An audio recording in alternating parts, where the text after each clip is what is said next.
সেদিনের সেই সন্ধেটা মনে পড়লে আজও আমার মনটা ভয়ে কেঁপে ওঠে।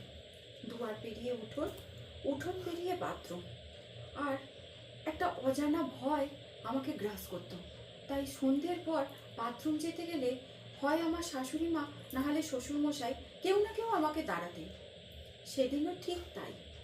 বাজছে 8টা কি 8:30। যথারীতি মা আমাকে উঠোনে দাঁড়াতে গেছে, আমি বাথরুম যাব।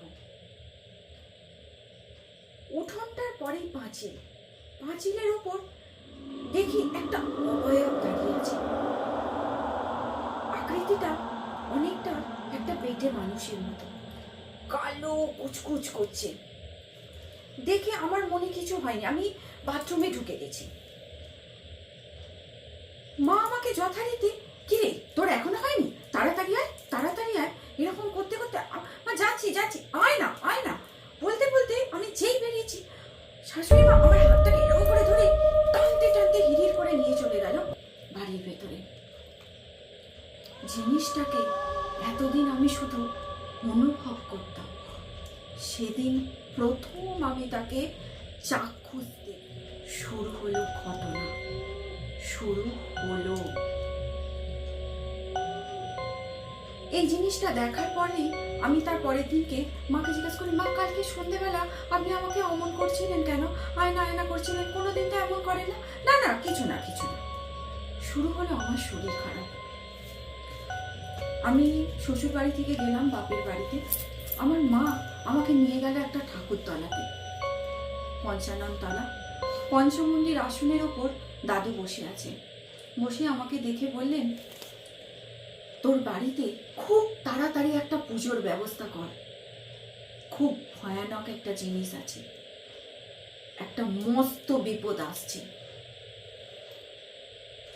সেই দিন আমি মনে মনে ভাবলাম, সেদিন তাহলে সেই যে জিনিসটাকে আমি একা দেখিনি, শাশুড়ি মাও দেখেছিলেন, কিন্তু আমি ভয় পাই বলে উনি সেদিন আমাকে কথাটা বললেন না।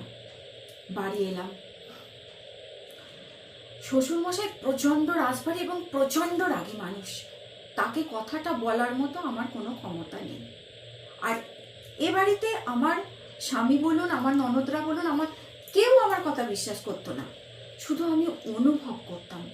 একমাত্র আমার শাশুড়ি মা বিশ্বাস করতেন। মাকেই যথারীতি বললাম যে, মা জানে এরকম আমাদের ওখানের একটা ঠাকুরতলায় গিয়েছিলাম, এই বলেছি, তা আপনি বাবাকে একবার বলুন। বললো দাঁড়া দেখছি। বলে যথারীতি মা শ্বশুরমশাইকে রাজি করালেন। বাড়িতে একটা পুজো হবে এরকম একটা আবহাওয়া। মা ধরা পড়লো মায়ের ক্যান্সার। পুজো অলরেডি বন্ধ, মাকে নিয়ে ছোটাছুটি, মায়ের অপারেশন। দিন যাচ্ছে, মাস যাচ্ছে, সময় কিন্তু যাচ্ছে। একদিনের ঘটনা বা 6 মাসের ঘটনা নয়, সময় যাচ্ছে। মা সুস্থ হলেন, আবার আমি বাড়িতে তুললাম যে মায়ের এত বড় একটা অসুখ, তাহলে এমনি একটা বাড়িতে বড় করে পুজোর আয়োজন করা। মা যেই না আবার ওই পুজোর আবহাওয়া হলো, আবার মায়ের শরীর খারাপ হয়ে গেল। মায়ের অপারেশনের পর ডাক্তারবাবুরা মাকে বলেছিলেন, কোনো ভয় নেই, 10 থেকে 12 বছর এই মানুষটার আর কিচ্ছু ভয়ের কোনো কারণ নেই, সুস্থ। সেই মানুষটার এমন পজিশন হয়ে গেল, আজ যায় কাল যায়, 1 বছরের মধ্যে মানুষটাকে শেষ করে দিল। বাড়িতে পুজো হতে দেবে না সেই নেগেটিভ এনার্জিটা। মা কলকাতার একটা নার্সিংহোমে ভর্তি, শেষ অবস্থা। ও মায়ের কাছে। শ্বশুরমশাই কোনো একটা কারণে বাড়ির বাইরে বাজার গেছেন বা মাঠে জমিতে গেছেন, কেউ নেই বাড়িতে। আমি রান্নাঘরে রান্না করছি, আর আমার রান্নাঘরের জানলাটা দিয়ে দুয়ারটা দেখা যায় পুরো, এবং দুয়ার থেকেই আমার ঘরের ভেতর প্রবেশ করতে হয়, ঘরের দালানে। আমি রান্না করতে করতে হঠাৎ দেখলাম ওই দরজা দিয়ে একটা অবয়ব দালানে ঢুকছে, কালো কুৎসিত, গোটা দরজার সমান প্রকাণ্ড তার চেহারা, আর গা দিয়ে যেন তেল গড়িয়ে পড়ছে একবারই। বিশ্বাস করুন, আমি এতটুকু মিথ্যে বলছি না। আমি ভাবছি, বাবা কে এরকম করে তেল মেখে ঘর ঢুকছে, হয়তো শাশুড়ির কেউ খবর। যথারীতি আমি খুন্তিটা হাতে নিয়ে দালানের ওই রান্নাঘরের দরজায় দাঁড়িয়ে পড়েছি। আর আমার রান্নাঘরের দরজাটা আর মাঝেই দালান, তারপরেই আমার শাশুড়ি মায়ের ঘর, পুরো সোজাসুজি। মানে আমার থেকেও সেই অ্যাক্টিভিটিটা শাশুড়ি মায়ের দরজায় আরো আগে পৌঁছে গেল। যখন সেই ঘরটার ভেতর ঢুকছে, আমি কি দেখছি জানেন? ঘরটা ঢুকছে, কিন্তু এখান থেকে এই পর্যন্ত তার নেই।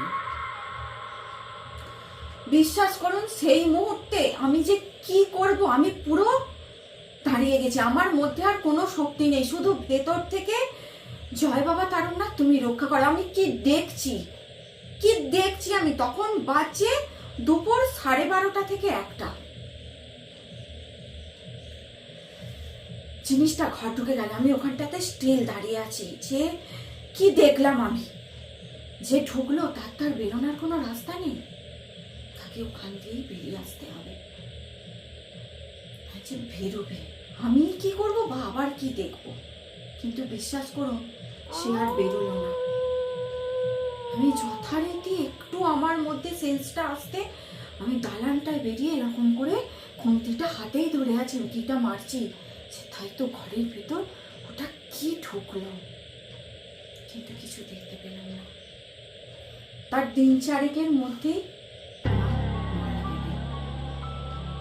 এরপর থেকে আমি শুধু যেটাকে অনুভব করতাম যে আছে বা আমি দেখতাম, সেটা আমি আরো ভালোভাবে দিনের আলোয় স্পষ্ট পরিষ্কার জিনিসগুলোকে দেখতে রইলাম। শুরু হলো আরো ভয়ঙ্কর ঘটনা।